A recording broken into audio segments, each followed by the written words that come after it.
Many songs, double album. But how important is the song Sounds Like Balloons?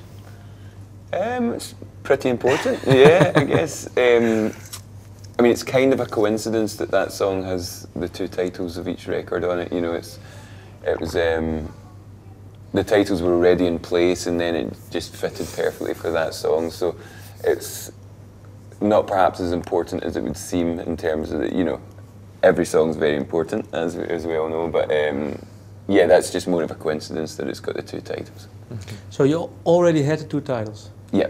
When during the recording process? I guess almost immediately after we demoed the songs. You know, I think we try and make sure we have everything, every idea in place once we demo the songs together. You know, we have no outside input apart, you know, just myself, Ben and James when we record the demos, and so we like to have everything in place, because once you go and start recording the album, there's such a different way of thinking, and you've got record company people around, and you've got your producer's opinion, and so we like to go in and be very sure of what we're doing so that no one can influence that in any way. So yeah, the titles came, the first title that came was The Land at the End of Our Toes, and then about a week later The Sand at the Core of Our Bones came along, and it seemed to really, they seemed to kind of fit the perspective of the songs. You know, some songs were looking back on negative things that had happened, and things that had made us who we were as people, as men. You know, having turned 30, you become quite aware that you're growing up, you know, and you're not a boy anymore, and you start thinking about your future for your family and things, and so the songs seemed to split themselves into these two areas, you know, and one was reflecting back on things, and the other one was well, what are your hopes and dreams for the future, and how you can kind of take control of your life. You know, life is, you know, sometimes, well, not all the time, it can be out with your control, but you can really make differences in your life if you make an effort, and you really, you know,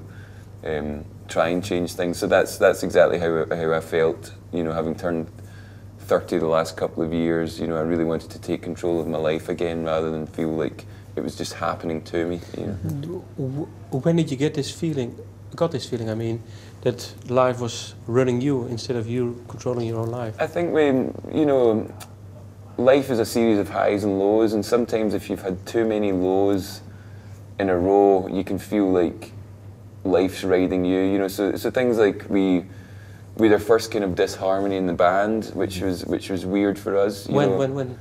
Well, after the last kind of touring for 2 years for Only Revolutions, you know, I think you know, Ben's now stopped drinking, which drinking was becoming, we were probably all drinking too much, but some people it reacts differently with, and it felt like we were losing focus, and we needed to kind of come back together. It felt like we drifted apart from being a team and a family, which is what we've always been, and it was partly because we've taken each other for granted, you know, and taken the band for granted, and sometimes you need someone to kind of shake you and wake you up to what the potential problems are, you know, and you know, band, it's tough when you're on the road every day for a couple of years, because you kind of try and block out reality. You know, you just try and live in this bubble, and it's just a gig. You know, there's a gig, and then you just exist until the next gig, and then when you get home, you realise that you have just been existing. You've not been living. You've not been, you know, relishing things, and you've not been perhaps there for each other. So that was one of the things, and you know, I think it was very important to stamp out any possibility that we could let things drift away. You know. When did you stop drinking? About 7 months ago. Did you really want to at that point? Yeah? Yes, very much so. Because what was happening before you? I kept blacking out, yeah, to be honest, which is no fun, waking up in the morning and having to ask what happened the night before, you know. And it started happening through just normal social drinking, not even being that excessive, and was blacking out, you know, very early on. And I guess it came to a head one night in Santa Monica before we started recording, or just before we started recording. I kind of stumbled in the house with a cut ear and had blood all over my head, and I have no idea how that happened, and the next day had no recollection of it either. So that was a real wake-up call and something that kind of had to happen. Certainly for me, you know, I'd tried to cut down drinking before that, but never had the idea of just stopping.